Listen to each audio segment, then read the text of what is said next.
Uhali gani ndugu mfuatiliaji wa chaneli hii, leo nipo hapa kukupa ratiba ya nusu fainali kombe la dunia 2026 yani FIFA World Cup. Na kukumbusha ili usunapitwa na habari motomoto za kimichezo, gusa neno subscribe.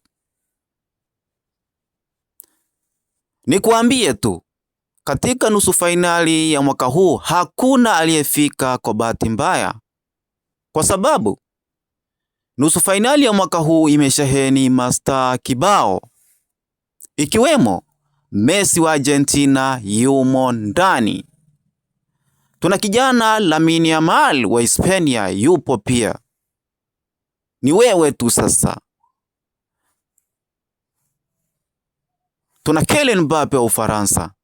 Ndio maana nimekuambia nusu fainali ya mwaka huu ni kali tena kali. Na nikuambie tu, yani haitabiriki nani atachukua kombe la dunia, lakini wewe utaniambia kwenye maoni hapo, kwenye comments utaniambia nani atachukua kombe la dunia. Inaonyesha Ufaransa atamvaa Spain, alafu England atamvaa Argentina. Yani ni vita kati ya Kylian Mbappe na kijana Lamine Yamal. Tarehe 14 mwezi wa 7 2026 Ufaransa atakutana na Spain, na mechi hii itapigwa katika dimba la AT&T Stadium. Siku inayofuata, yani tarehe 15 mwezi wa 7 2026, England atakutana na Argentina, na mechi hii itapigwa katika dimba la Mercedes-Benz Stadium. Ndio maana nimekuambia hatabiriki ambaye atachukua kombe la dunia la mwaka 2026.